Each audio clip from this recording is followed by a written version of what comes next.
नमस्कार, live cities पर आपका स्वागत है। मैं हूं दीपक प्रियदर्शी। शिक्षा विभाग का आदेश लगातार इंप्लीमेंट हो रहा है, लगातार वो लागू किया जा रहा है।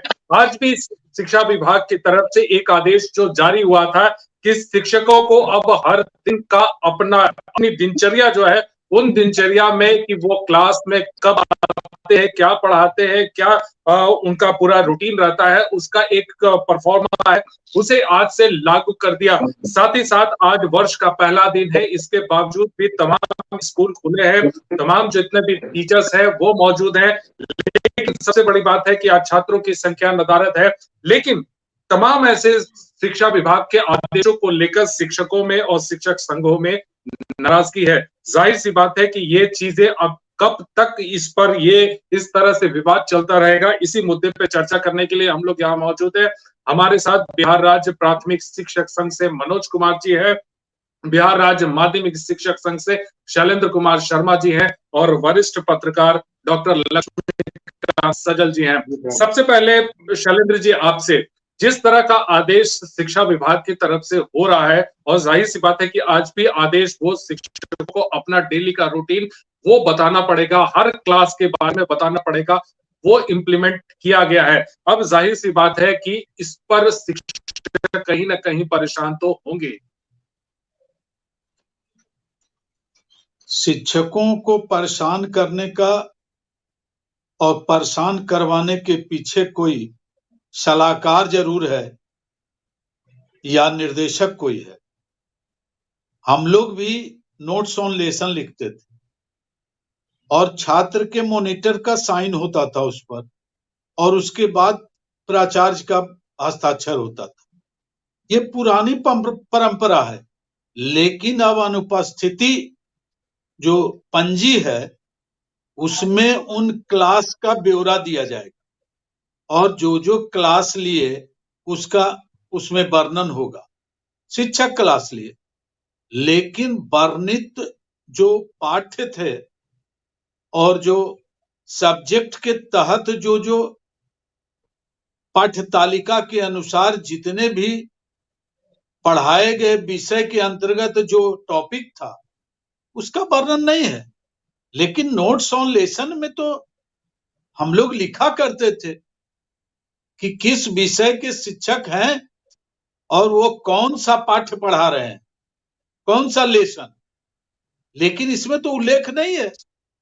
ये सिर्फ शिक्षकों को अपमानित, प्रताड़ित और उनकी जो छवि समाज में बनी हुई है, छात्रों के बीच में बनी हुई है, और जो सामाजिक स्थिति जो एक शिक्षक की थी उसको क्या कहा जाए, उसको उपेक्षापूर्ण दृष्टि से देखने के लिए मजबूर किया जा रहा है।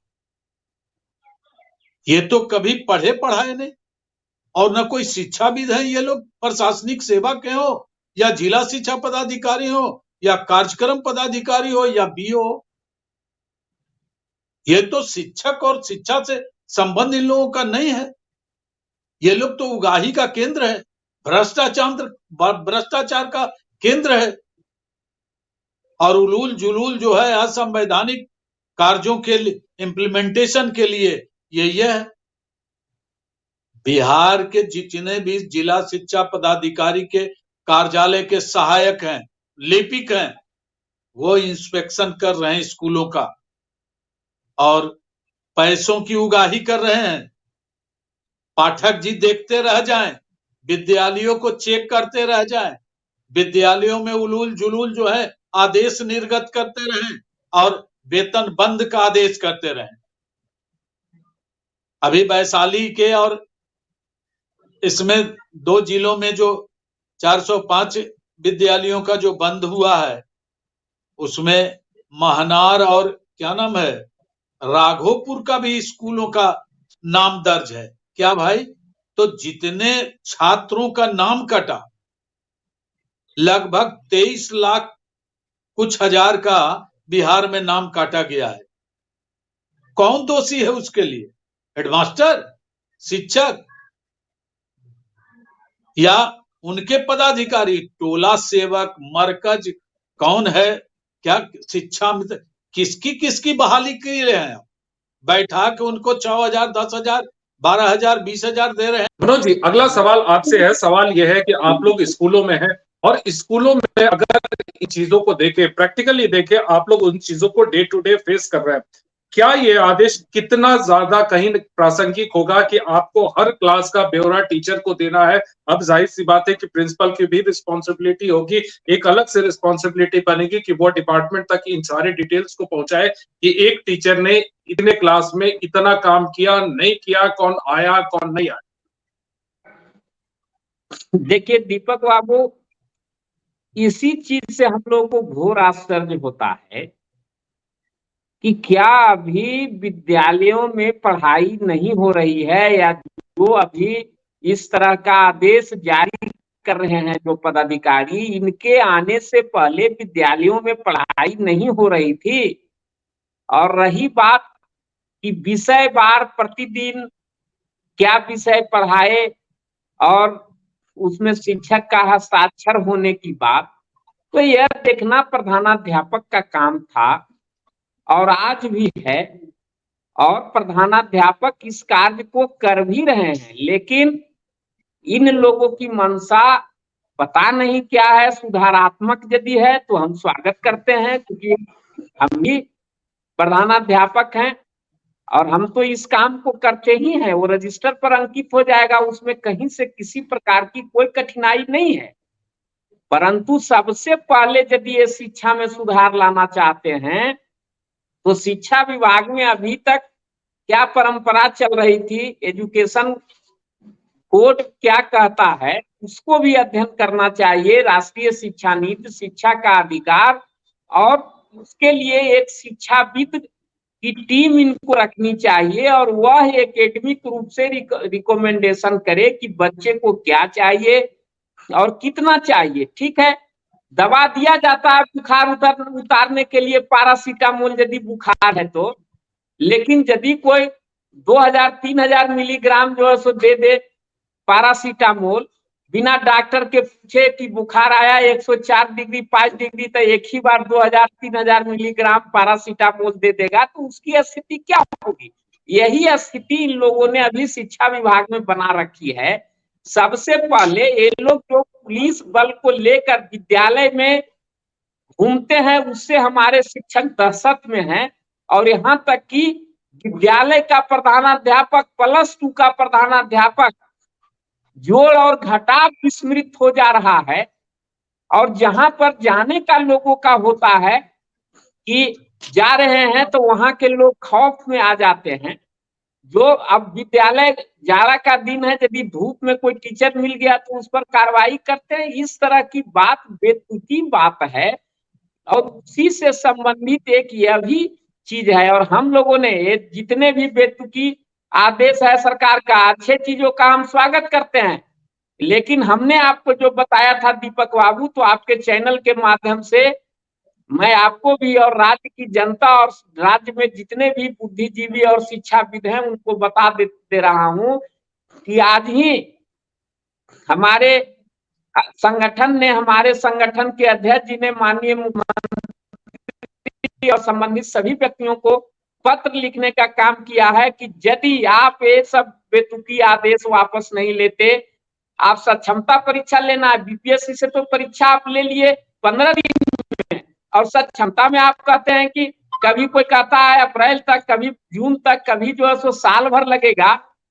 तो ये सब जितनी भी बेतुकी बात है सरकार वापस नहीं लेती है, तो हम लोग 20 जनवरी 2024 को गर्दनी बाग धरना स्थल पर 1 दिवसीय भूख हड़ताल करेंगे, जिसमें राज्य के हजारों हजार शिक्षक भाग लेंगे। और वह भी मुंह पर काली पट्टी बांधकर हम लोग जो है जितना भी सरकार का गलत आदेश है और इस तरह की बात द्वारा, आप हेडमास्टर को पावर नहीं दे रहे हैं कि वो विद्यालय संचालित करे। ये किसी भी विकसित देश का अनुकरण ये लोग नहीं करता है। आप जाइए इंग्लैंड में, वहां ये व्यवस्था बनी हुई है। हम EI से भी मेरा संगठन जुड़ा हुआ है। हम हाल में कंबोडिया गए थे, वहां पर एक एजुकेशनल कॉन्फ्रेंस हो रहा था, तो वहां लोगों ने बताया कि विद्यालय में क्या एकेडमिक एक्टिविटीज होगा, इसके लिए इंटाइटिल वहाँ का स्कूल मैनेजमेंट और जो वहाँ का जी जी प्रिंसिपल है वो है, न कि कोई जी आईएएस अफसर, कोई आईपीएस अफसर, कोई बिहार प्रशासनिक सेवा का अफसर।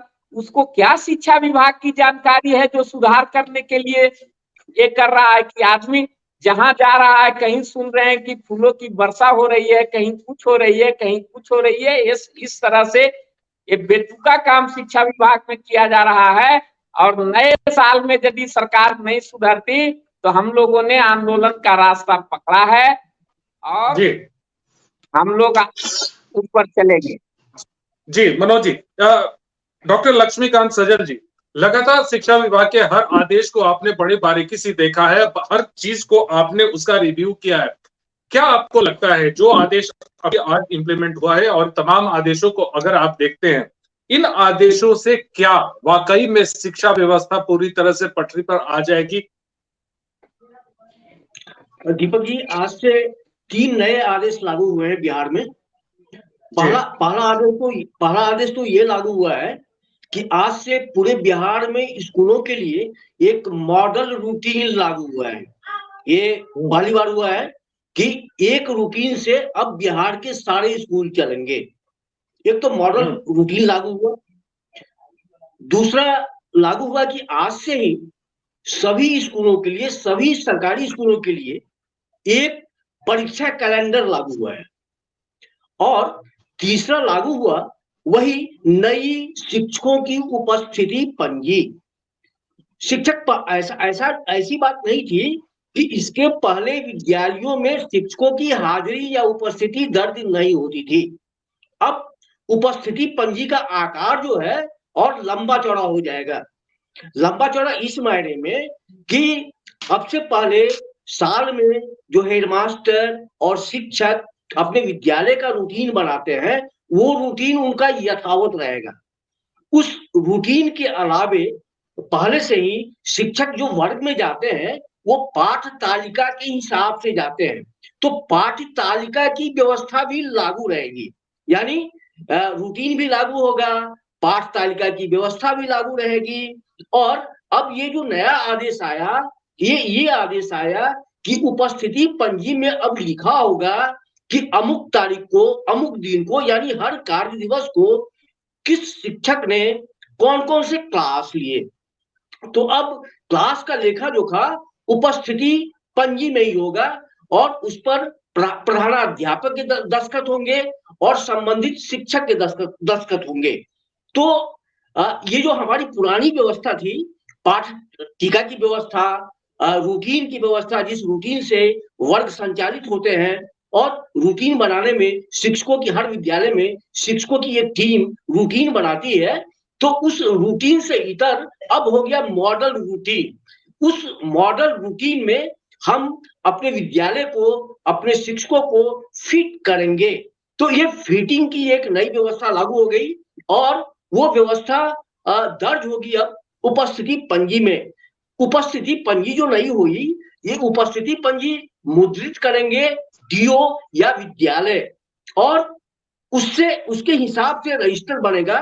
तो तब अगर इंस्पेक्शन में जो टीम आएगी या इंस्पेक्शन में जो ऑफिसर्स आएंगे, वो देखेंगे कि किस शिक्षक ने आज कौन कौन से वर्ग लिए।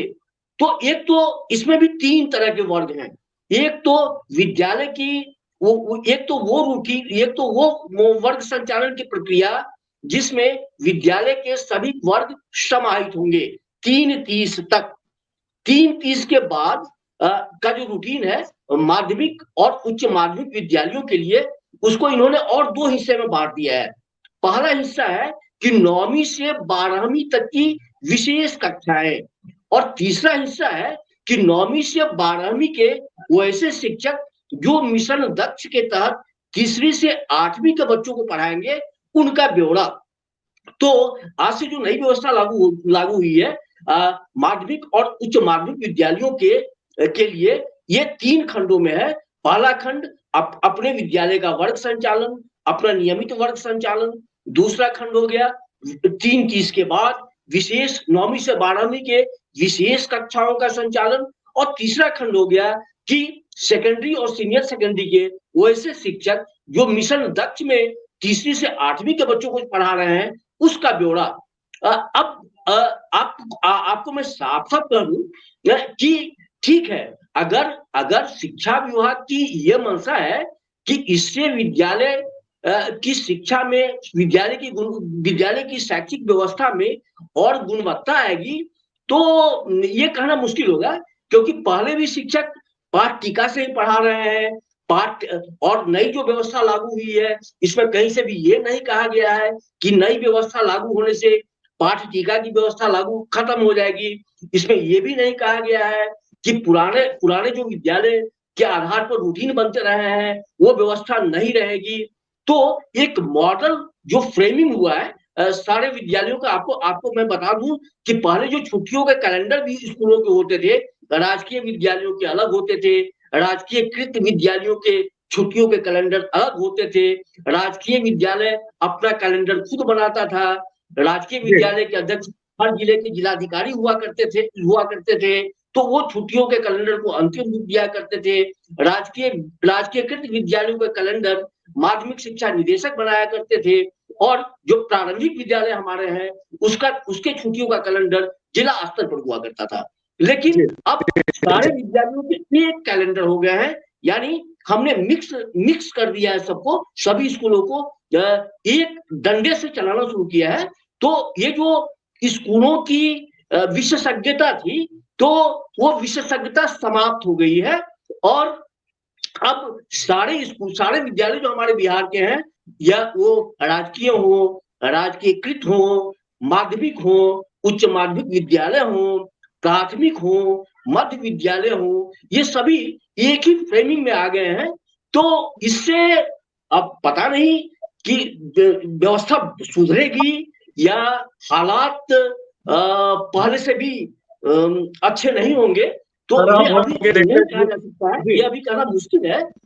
लेकिन उसमें भी सबसे बड़ी बात आज ये रही कि आज साल का नया दिन है, और साल के इस पहले दिन ये 3 नियम तो लागू हो गए, और एक चौथा नियम भी लागू हुआ कि आज बिहार के सभी सरकारी स्कूल खुले हुए हैं।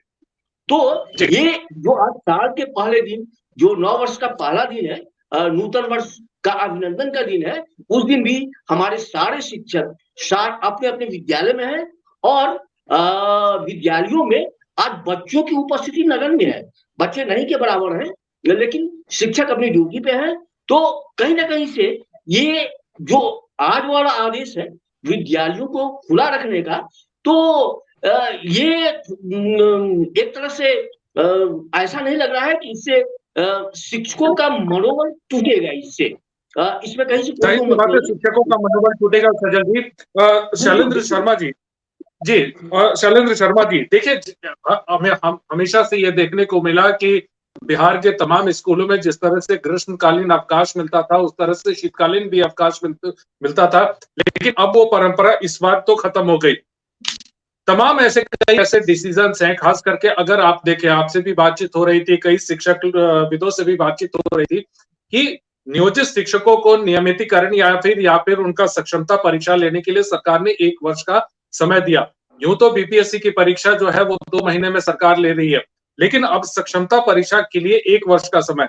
मेरा ये मानना है, या फिर मेरा ये सवाल है कि क्या इन चीजों को लेकर, क्योंकि बिहार में अभी 2 साल पूरी तरह से चुनावी सरगर्मी रहेगी, क्या इसका पॉलिटिकल माइलेज भी लिया जा सकेगा?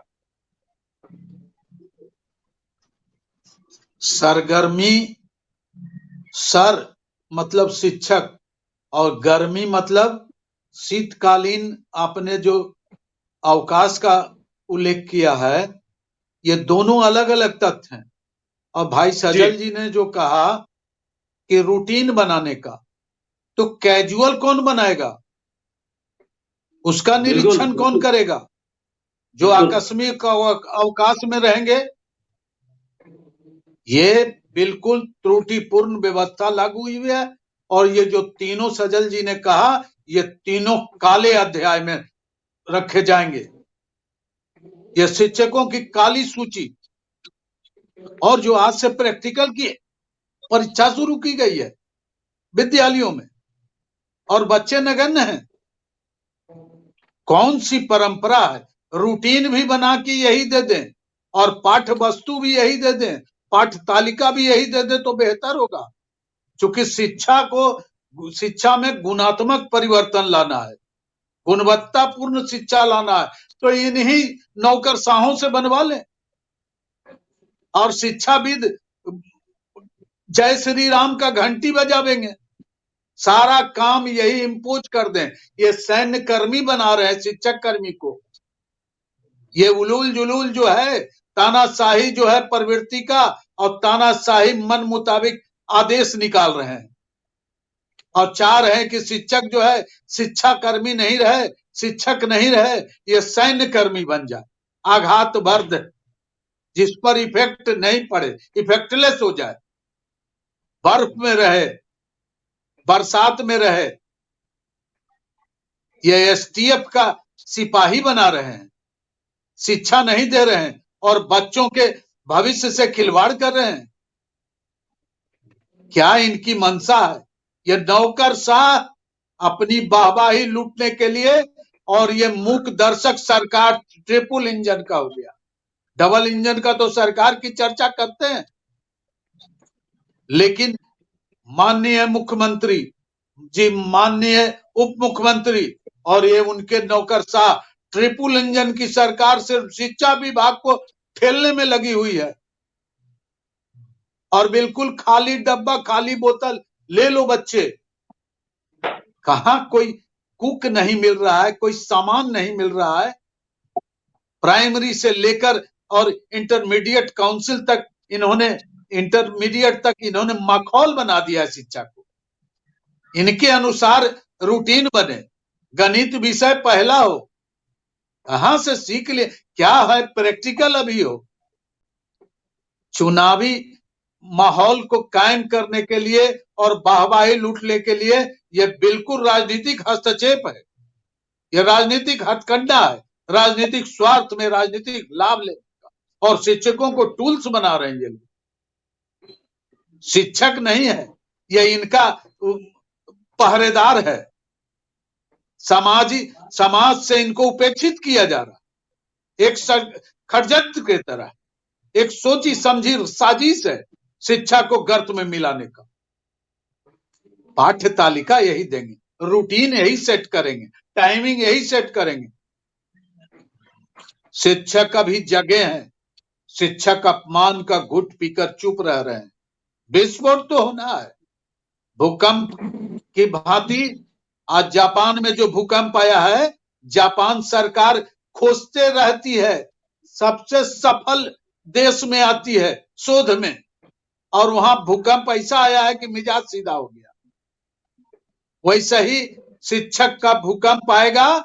शिक्षक अपने अपमान का घुट का जब विस्फोट करेगा तो राजनीतिक लाभ और जो बंदरवाट चल रहा है राजनीति का, वह सब एक सारे पहिए चूर चूर हो जाएंगे।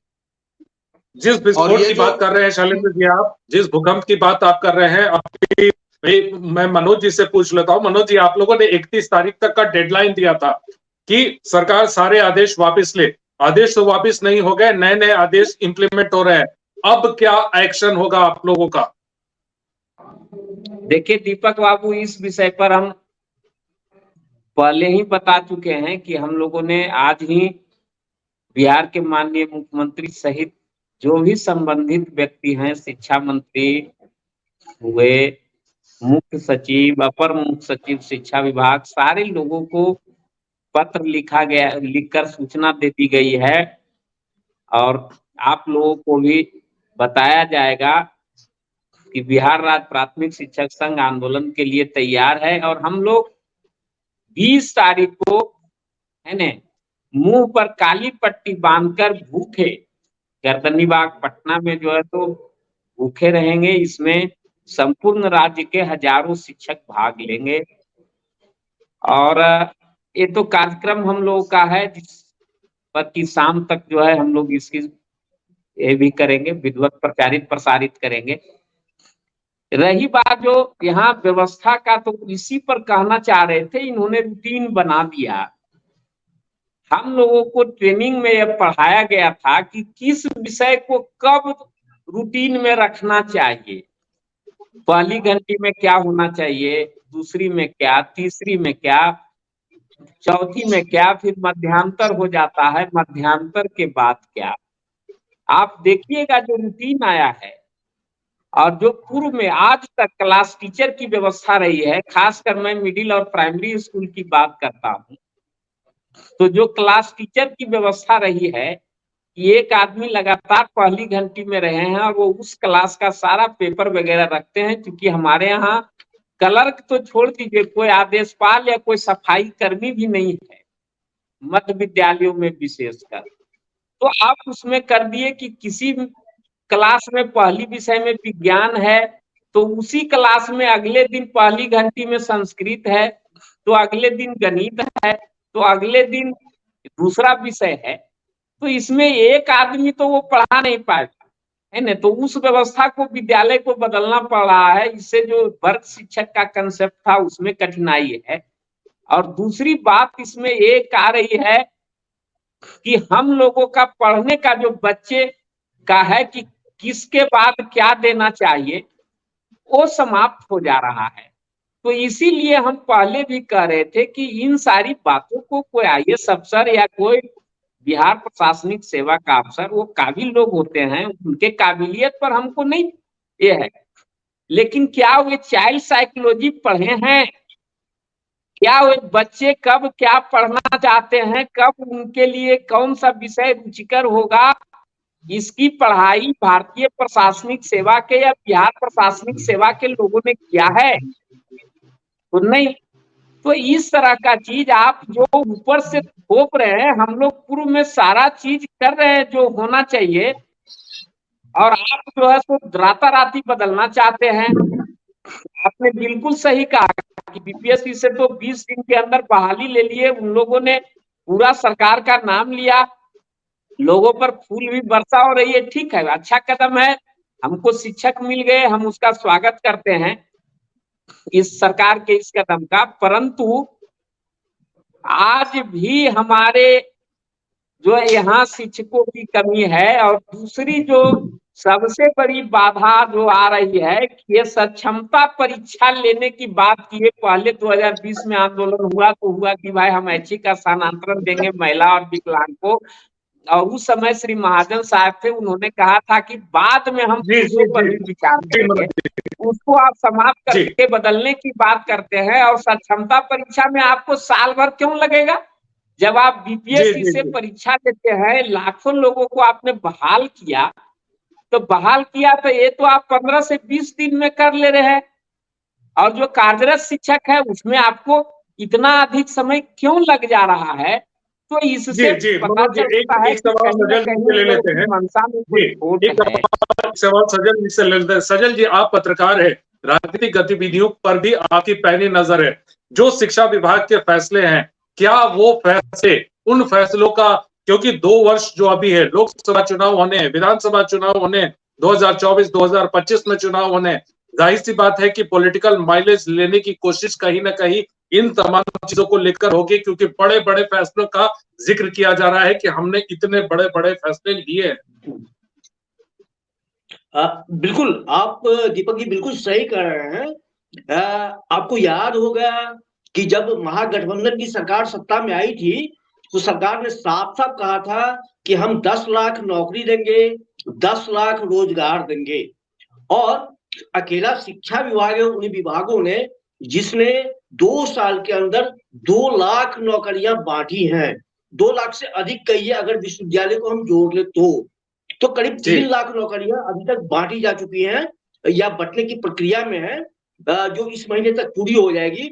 तो ये पूरी तरह ये पॉलिटिकल माइलेज लेने की तैयारी है सरकार की। और शिक्षा व्यवस्था जो है अब वो संवेदना का माध्यम नहीं रहा। तो शिक्षा कंप्लीट रूप से वो राजनीतिक, किसी भी सरकार के लिए हर सरकार शिक्षा व्यवस्था को राजनीतिक हथियार के रूप में इस्तेमाल करती है। और राजनीतिक हथियार के रूप में दरअसल होता ये है कि हर पार्टी जो होती है, हर पार्टी की अपनी अलग विचारधारा होती है, और जब वो पार्टी सत्ता में आती है तो शिक्षा के माध्यम से वो पार्टियां सत्ता में आने के बाद अपनी विचारधारा लागू करती है। अभी वर्तमान सरकार की बात करें तो आपको हम ले चलते हैं 2 नवंबर को, पिछले 2 नवंबर को जब गांधी मैदान में मुख्यमंत्री नियुक्ति पत्र बांट रहे थे, बीपीएससी से पहले चरण से जो शिक्षक बहाल हुए थे, तो जबरदस्त तालियां बजी। वो तालियां बजी थी अपर मुख्य सचिव के पाठक जिंदाबाद के रूप में, उनके नारे के रूप में। तो सरकार को लगा कि आज की तारीख में के पाठक शिक्षा व्यवस्था के महानायक के रूप में उभरे हैं और उनकी पीठ पर सरकार का हाथ है, मुख्यमंत्री का हाथ है। तो के पाठक अगर ना होते, ये तय है, तो उतनी जल्दी नियुक्ति पत्र नहीं बढ़ते। और के पाठक के चलते ही अभी वर्तमान में मान के चलिए कि 26 जनवरी को ये नियुक्ति पत्र बटेंगे। 26 जनवरी ये अगर नहीं होगा तो 1-2 दिन आगे पीछे, तो 2 लाख नौकरियां अगर कोई दूसरा नौकरशाह होता तो इतनी जल्दी ये नौकरियां नहीं बटनी थी। लेकिन एक बात आपको और बता दूं कि ये, क्योंकि चुनाव में जाने के पहले, लोकसभा चुनाव में उतरने के पहले ये 2 लाख नौकरियां जो है वो लेके सरकार जा रही है कि हम शिक्षा व्यवस्था के सिर्फ एक विभाग हमारा 2 लाख नौकरी बांट चुका है। और शिक्षा एक ऐसा माध्यम है जो हर घर से जुड़ा हुआ है। तो एक तो इसे विचारधारा लागू हो रही है, दूसरा हम इसे पॉलिटिकल माइलेज ले रहे हैं, और तीसरी आज की तारीख में जो सबसे घातक स्थिति हो गई है वो है कि पब्लिक सपोर्ट, के पाठक के आने के बाद शिक्षक और समाज दोनों के बीच में टकराव की स्थिति उत्पन्न हो गई है। ये टकराव इस बात को लेके है कि सोसाइटी जो है, हमारा समाज जो है, वो के पाठक के फैसलों के साथ है और समाज इसको एंजॉय कर रहा है। उसे लग रहा है कि हमारी शिक्षा व्यवस्था सुधर रही है, इसमें गुणात्मक सुधार हो रहा है। लेकिन लक्ष्मीकांत सज्जन जी, जाहिर सी बात है कि अब जो जिन फैसलों की बात आप कर रहे हैं और जिन समाज के और शिक्षकों की बात कर रहे हैं, तो कहीं ना कहीं इमेज ये जा रहा है कि के पाठक के आने के बाद बिहार की शिक्षा व्यवस्था सुधरी है, शिक्षक पढ़ा रहे हैं। अदरवाइज उससे पहले तो शिक्षक पढ़ा नहीं रहे थे। अब जाहिर सी बात है कि इसका पॉलिटिकल अब जाहिर सी बात है कि इसका कहीं ना कहीं पॉलिटिकल माइलेज भी होगा। लेकिन ये भी देखना होगा कि अब शिक्षकों ने भी आंदोलन का मूड बनाया है, तो अब इसका क्या अंजाम होता है, क्या सरकार पे असर पड़ता है। फिलहाल इस चर्चा में आपने भाग ली। डॉक्टर लक्ष्मीकांत सज्जन जी, आपका बहुत बहुत धन्यवाद। शैलेंद्र कुमार शर्मा जी, आपका बहुत बहुत धन्यवाद। मनोज जी, आपका भी बहुत बहुत धन्यवाद।